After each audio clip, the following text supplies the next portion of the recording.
everyone, welcome to Classically Imperfect. I'm Mary Elizalde, a co-founder and the Director of Operations. And I'm Isis Poon, and I'm the Resource Coordinator. I'm a violinist and Isis is a cellist, and today we're going to be talking about how you know when you've outgrown your teacher and what to do about it. So, my first question for you, Isis, is what was your previous experience with your teacher like?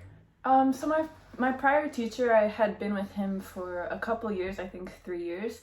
And then close to the end, especially in the last year, the last couple of months, I had noticed kind of a slope or a plateau in my growth. So I hadn't really done too much about it. I kept going with him because I still felt like he had stuff to teach me, though I did realize I wasn't growing as much as I had in the past, but I didn't do too much about it until a couple of situations arose where I decided it was time to switch teachers finally. And I suppose, you've outgrown your teacher when you feel yourself not growing as much. Of course, it's always good to talk to them about this first, see if there's something different they can do to help you grow more. Mm-hmm. But generally, I feel like it's something you kind of just know and you feel in your lessons. Yeah, I had a similar experience. One of my first private lesson teachers was actually quite cruel to me. She would make me play in front of everyone, and then she wouldn't necessarily give me positive critiques or positive feedback. It was kind of just like, you're bad, next, in front of the whole orchestra. And it's not necessarily a bad thing depending on the teacher, but in this case it was quite bad.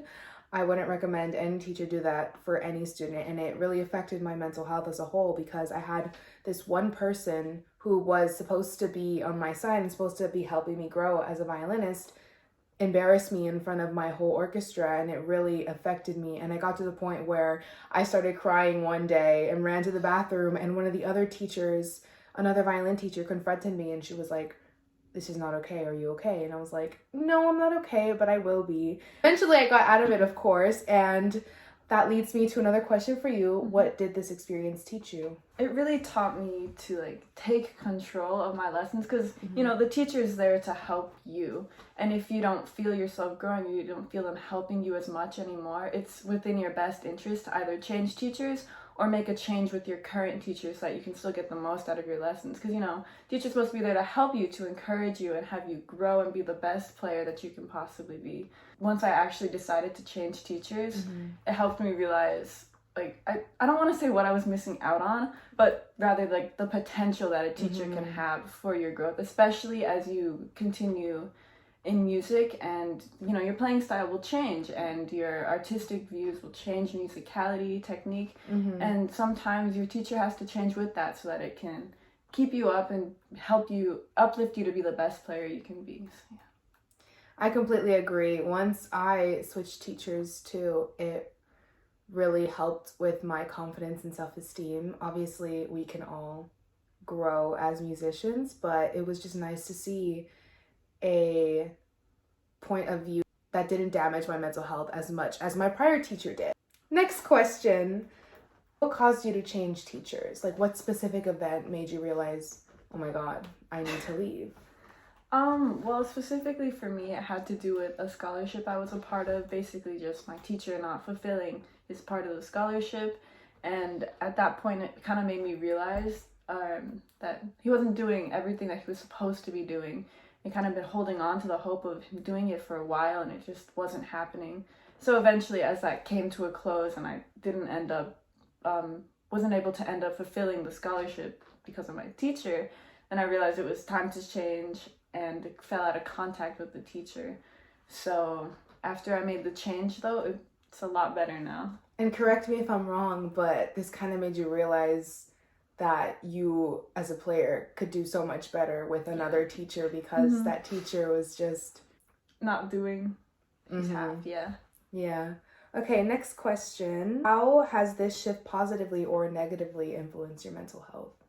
I feel like the immediate effect was more negative because I was super stressed at the time. I had some auditions coming up and I didn't have the support that I really needed from my teacher. But after I switched and, I had a trial lesson with my new teacher, and after that first lesson, I had learned more from the new teacher than I had with my old one in a month or 2 months. So that's when I really realized how much it helped reignite my desire to practice more and to grow by myself. And It showed me, opened all the doors. No, yeah, same for me. Once I switched teachers, I currently study with Rebecca Real, who's in the Los Angeles Philharmonic, and the first lesson that I had with her, it was on Zoom because of COVID, but having a lesson with her on Zoom for the first time was more beneficial than having an in-person lesson with any other teacher that I've had before. And at that point, I had only been having private lessons for around a year or a year and a half. And currently I've been studying with her for around a year and a half. And I feel like I've grown so much more than I have with anyone else. And I feel like in this past year and a half, we've really connected, and she knows how I play. She knows my potential, and she really pushes me every single lesson. She will tell me when I am out of tune, that is 100% for sure. And I feel like in this different learning environment with her, I've been able to grow so much in so little time. And I've never had that before. And it's just great to see how much I can grow and how much I want other people to grow too, because I know the importance of having a good teacher. If you don't have a good teacher, if you have a teacher holding you back, it's not going to help you grow as a musician. And even if you don't want to pursue music, like me, for example, I'm considering minoring in music, not 100% majoring in it, but it's still good to have a teacher who cares about you, who cares about your growing, who actually gives you good feedback, who isn't just there for the money, because I know a lot of teachers are that way. And it's just nice to go to a private lesson feeling good and taking all the critiques and all the feedback and actually putting that into your playing, rather than crying in front of your friends because your teacher was just so terrible to you. And this is not to pity by any means, but it's just, if this is happening to you, just know this is not normal. And it's happened to me too. And having a good teacher is really what not only makes you a good musician, but it really helps your learning atmosphere. So that leads us to another question. What is your experience with your new teacher like? So with my new teacher, I've only had him for a couple lessons. We're gonna, I think, 3 now. So very new still, but I have learned so much with him. And one thing that I really like about what he does is within our first few lessons, I've already known the teacher for a while. So he's pretty familiar with how I play and my playing style. But within the private lessons, he's helped me progress further and get new musical ideas and like my solo repertoire, stuff that I would never really consider or do. And he provides me with a bunch of different outlooks in my pieces and places to go and move on from, which is something that I've always struggled with. Also, I think just in general with the new teacher, he's helped me to, I guess, develop my future goals more, because I don't want to stick in classical music. I want to do music, but I don't want to stay in it. So I've helped clarify that within our lessons, and he's helped me use classical music more to further my musical knowledge without making me feel stuck in it. Like I'm still working on technique. I'm still working on musicality, but I feel like there's a lot more potential for pieces I could work on and things I could do with him beyond. I think one problem that a lot of classical musicians have is we think that we should only study classical music, which, yes, we're trained as classical musicians, but at the same time, we're allowed to explore different genres and different styles from different eras and different pieces and composers, and that classical music is not the only form of music that you can or should be playing, really. You should be playing any genre that you want. Which leads me to my next question. What is some advice you would give to someone changing teachers or someone juggling multiple teachers at one time?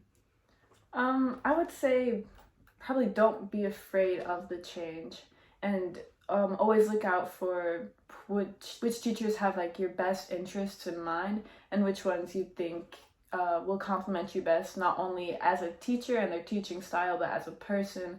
And their best interest. Like you want your teacher to have your best interest at heart and be able to focus on you.